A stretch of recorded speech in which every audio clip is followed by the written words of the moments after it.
Minha conversão. Capítulo 2. Em março de 1840, Guilherme Miller visitou Portland, no Maine, e fez uma série de pregações sobre a segunda vinda de Cristo, que produziram grande sensação. A igreja cristã da Rua Casco, onde foram realizadas, esteve repleta dia e noite. As reuniões não foram acompanhadas de uma agitação tola, mas profunda solenidade se apoderava do espírito dos ouvintes.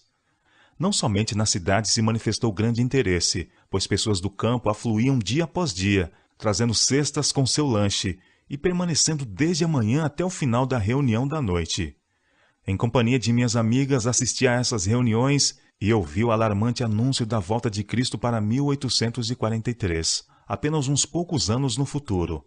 O Sr. Miller apresentou as profecias com uma precisão que convencia o coração dos ouvintes. Detinha-se a tratar dos períodos proféticos e apresentava muitas provas para confirmar seu ponto de vista.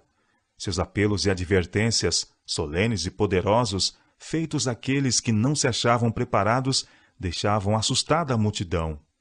Efetuaram-se reuniões especiais em que os pecadores podiam ter a oportunidade de buscar a seu Salvador e preparar-se para os terríveis acontecimentos que breve ocorreriam. Terror e convicção espalharam-se por toda a cidade. Realizavam-se reuniões de oração e havia um despertamento geral entre as várias denominações, pois todos sentiam, uns mais, outros menos, a influência do ensino da próxima vinda de Cristo. Quando os pecadores foram convidados a ir à frente, para o lugar daqueles que desejavam auxílio cristão especial, centenas atenderam ao apelo, e eu me coloquei entre os que buscavam aquele auxílio.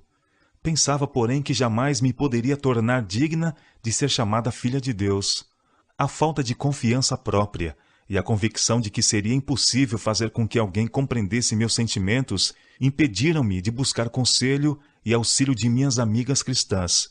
Assim, vagueava desnecessariamente em trevas e desespero, enquanto elas, sem conhecer o meu íntimo, ignoravam completamente o meu estado.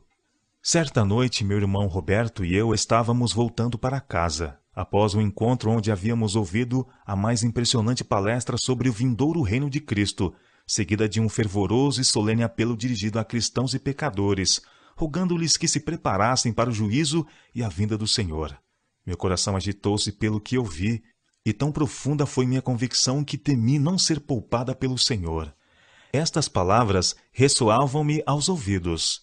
O grande dia do Senhor está perto. Sofonias capítulo 1, verso 14. Quem subsistirá quando ele aparecer? Malaquias capítulo 3, verso 2. A linguagem do meu coração era: poupa-me, ó Senhor, através da noite. Não me leves em meus pecados. Tem piedade de mim. Salva-me. Pela primeira vez tentei explicar os meus sentimentos ao meu irmão Roberto, que era 2 anos mais velho do que eu. Disse-lhe que não me atrevia a repousar ou dormir até que soubesse que Deus havia perdoado os meus pecados. Meu irmão não respondeu de pronto, mas o motivo de seu silêncio me era muito claro. Ele chorava em simpatia por meu sofrimento. Isso me animou a confiar nele ainda mais e confessar-lhe que ansiei pela morte naqueles dias quando a vida me parecia um fardo demasiado pesado para eu levar. Mas agora, o pensamento de que eu poderia morrer em estado pecaminoso e perder-me eternamente encheu-me de terror.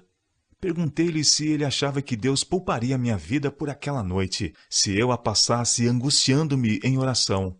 Ele respondeu: penso que ele o fará, se você buscá-lo com fé, e eu orarei por você e por mim. Ellen, nunca devemos esquecer as palavras que ouvimos esta noite. Chegando em casa, passei a maior parte das longas horas da noite em oração e lágrimas. Uma das razões que me levou a esconder meus sentimentos dos amigos foi o temor de ouvir palavras de desencorajamento. Minha esperança era tão pequena e minha fé tão fraca que temi que se alguém soubesse de minha condição, eu imergiria em desespero. Entretanto, eu ansiava por alguém que me dissesse o que fazer para ser salva. Que passos dar para encontrar meu Salvador e entregar-me inteiramente ao Senhor? Achei que ser cristão era algo muito elevado e que isso requeria esforço especial da minha parte. Minha mente permaneceu nessa condição durante meses. Eu costumava assistir às reuniões na igreja metodista com meus pais, mas, Desde que me interessara no breve aparecimento de Cristo, passei a ir aos encontros da Rua Casco. No verão seguinte, meus pais foram à reunião campal metodista, em Buxton, Maine, levando-me com eles. Eu estava plenamente resolvida a buscar fervorosamente o Senhor ali e alcançar, se possível, o perdão de meus pecados. Havia grande anelo em meu coração pela esperança cristã e a paz que vem pela fé. Muito me animei ouvindo um sermão sobre as palavras: irei ter com o rei, e perecendo, pereço. Esther, capítulo 4, verso 16. Em suas considerações, o orador referiu-se àqueles que vagavam entre a esperança e o temor, anelando serem salvos de seus pecados e receberem o amor remidor de Cristo, e, no entanto, pela timidez e receio do fracasso, se conservavam em dúvida e escravidão. Aconselhava a tais pessoas que se entregassem a Deus e, sem mais demora, confiassem em sua misericórdia. Encontrariam um Salvador compassivo, pronto para lhes apresentar o cetro da misericórdia, assim como Assuero ofereceu a Esther o sinal de seu favor. Tudo que se exigia do pecador, trêmulo ante a presença de seu Senhor, era que estendesse a mão da fé e tocasse o cetro de sua graça. Aquele toque asseguraria perdão e paz. Aqueles que esperavam tornar-se mais dignos do favor divino, antes de se arriscarem a alcançar as promessas de Deus, estavam cometendo um erro fatal. Somente Jesus purifica do pecado. Apenas Ele pode perdoar nossas transgressões. Ele assumiu o compromisso de ouvir as petições e deferir as orações dos que, pela fé, a Ele recorrem. Muitos têm uma ideia vaga de que devem fazer algum esforço extraordinário a fim de alcançar o favor de Deus. Toda confiança própria, porém, é vã. É unicamente ligando-se a Jesus pela fé que o pecador se torna filho de Deus, cheio de esperança e crença. Essas palavras me consolaram e deram-me uma visão do que devia fazer para ser salva. Passei então a ver mais claramente meu caminho, e as trevas começaram a dissipar-se. Fervorosamente busquei o perdão de meus pecados e esforcei-me para entregar-me inteiramente ao Senhor. Meu espírito, porém, debatia-se muitas vezes em grande angústia, pois eu não experimentava o êxtase espiritual que considerava deveria ser a prova de minha aceitação da parte de Deus, e não ousava crer que sem isso estivesse convertida. Quanto necessitava eu de instrução no tocante à simplicidade da fé. Enquanto permanecia curvada junto ao altar da oração em companhia de outros que buscavam ao Senhor, toda a linguagem do meu coração era: auxilia-me, Jesus, salva-me, eu pereço. Não cessarei de rogar enquanto minha oração não for ouvida e perdoados os meus pecados. Como nunca antes, sentia minha condição necessitada e desamparada. Enquanto me achava de joelhos em oração, meu fardo deixou-me e meu coração se aliviou. A princípio me sobreveio um sentimento de susto e procurei retomar o meu fardo de angústias. Julgava não ter o direito de sentir-me alegre e feliz. Mas Jesus parecia estar perto de mim. Sentia-me capaz de achegar-me a Ele com todos os meus pesares, infelicidade e provações, assim como faziam os necessitados em busca de consolo quando Ele esteve na terra. Eu tinha no coração a certeza de que Ele compreendia minhas provações e comigo simpatizava. Nunca poderei esquecer essa segurança preciosa da compassiva ternura de Jesus para com alguém tão indigno de sua atenção. Naquele curto período de tempo em que fiquei prostrada entre os que oravam, aprendi mais do que nunca acerca do caráter divino de Cristo. Uma das mães em Israel aproximou-se de mim e disse: "Querida filha, você achou a Jesus?" Eu estava para responder sim, quando ela exclamou: "Verdadeiramente você o achou. Sua paz está com você. Eu a vejo em seu semblante." Repetidas vezes, disse consigo mesma: "Pode isso ser religião? Não estarei enganada?" Parecia-me demasiado pretender um privilégio excessivamente exaltado. Se bem que, tímida demais para confessá-lo abertamente, eu sentia que o Salvador me abençoara e perdoara meus pecados. Logo depois encerrou-se a reunião e partimos para casa. Eu tinha a mente repleta dos sermões, exortações e orações que ouvíramos. Tudo na natureza parecia mudado. Durante as reuniões, nuvens e chuva haviam prevalecido na maior parte do tempo, e meus sentimentos estavam em harmonia com o tempo.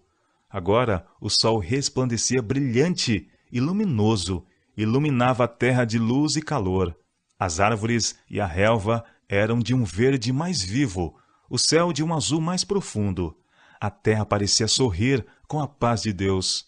Igualmente, os raios do sol da justiça haviam penetrado as nuvens e trevas do meu espírito e afugentado a tristeza. Parecia-me que todos deveriam estar em paz com Deus e animados por seu espírito. Todas as coisas sobre as quais meu olhar repousava parecia terem passado por uma mudança. As árvores eram mais bonitas e os pássaros cantavam com mais suavidade do que nunca. Com seus cânticos, pareciam estar louvando o Criador. Eu não tinha desejo nem de falar, por temer que essa felicidade pudesse dissipar-se e eu perdesse a preciosa evidência do amor de Jesus por mim. Enquanto nos aproximávamos de nossa casa em Portland, passamos por uns homens que trabalhavam na estrada. Eles conversavam sobre assuntos comuns, mas meus ouvidos estavam surdos a tudo, exceto ao louvor de Deus, e suas palavras chegaram a mim como profundo agradecimentos e alegres hosanas. Volvendo-me para minha mãe, perguntei-lhe: por que esses homens estão todos louvando a Deus, sendo que não estiveram na reunião campal? Eu não compreendi ainda porque surgiram lágrimas nos olhos de mamãe. Um terno sorriso aflorou-lhe na face, enquanto ouvia minhas simples palavras que a relembraram de uma experiência semelhante em sua vida. Mamãe gostava muito de flores e tinha imenso prazer em cultivá-las, e assim tornar o lar mais agradável e atrativo a seus filhos. Mas nosso jardim nunca me pareceu tão encantador como naquele dia. Reconhecia uma expressão de amor de Jesus em cada arbusto, botão e flor. Essas belas coisas pareciam falar, em muda linguagem, do amor de Deus. Havia uma bela flor rosada no jardim, conhecida como rosa de Saron. Lembro-me de ter me aproximado dela e tocado reverentemente suas delicadas pétalas, que pareciam sagradas aos meus olhos. Meu coração se encheu de ternura e amor por essas belas criações de Deus. Eu podia ver divina perfeição nas flores que enfeitavam a terra. Deus cuidava delas e as tinha sob seus olhos que tudo vem. Fora Ele quem as fizera, e eis que eram boas. Ah, pensei, se Ele tanto ama e cuida das flores, as quais ornou de beleza, quão mais ternamente guardará os filhos formados à sua imagem?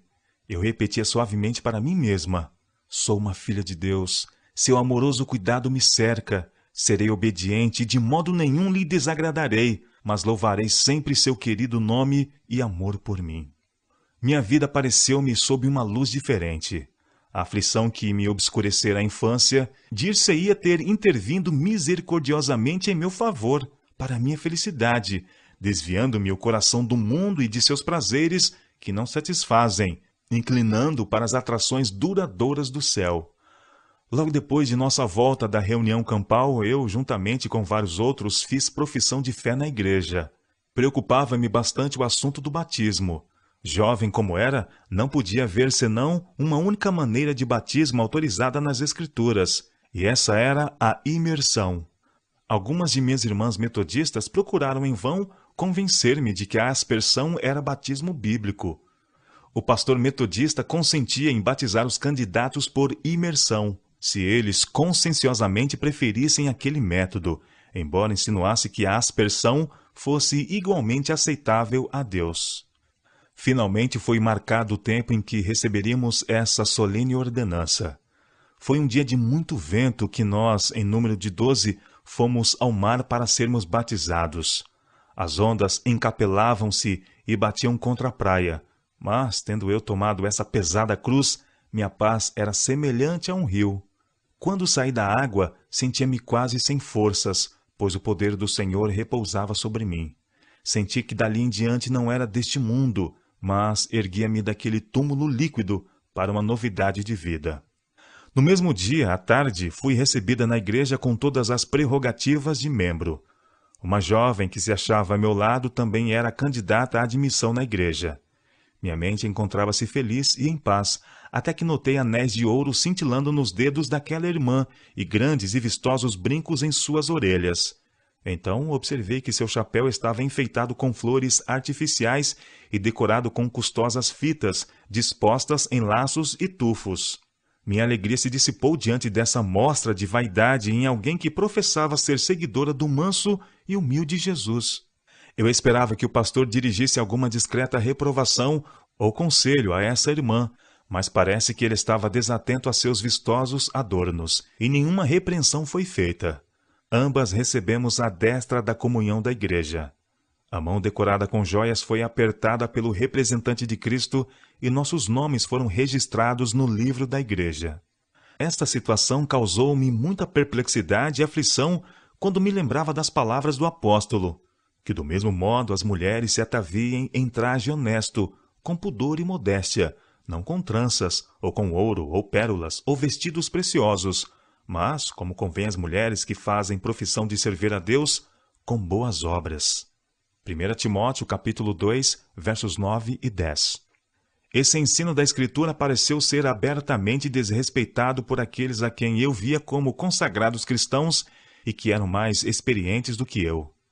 Se fosse realmente pecaminoso, como eu supunha, imitar o vestuário extravagante dos mundanos, certamente esses cristãos compreenderiam isso e se conformariam aos padrões bíblicos. Propus-me, porém, seguir as convicções do dever. Eu sentia que era contrário ao espírito do Evangelho dispensar tempo e dinheiro dados por Deus para a ornamentação pessoal, que a humildade e a abnegação seriam mais adequadas àqueles cujos pecados custaram o infinito sacrifício do Filho de Deus.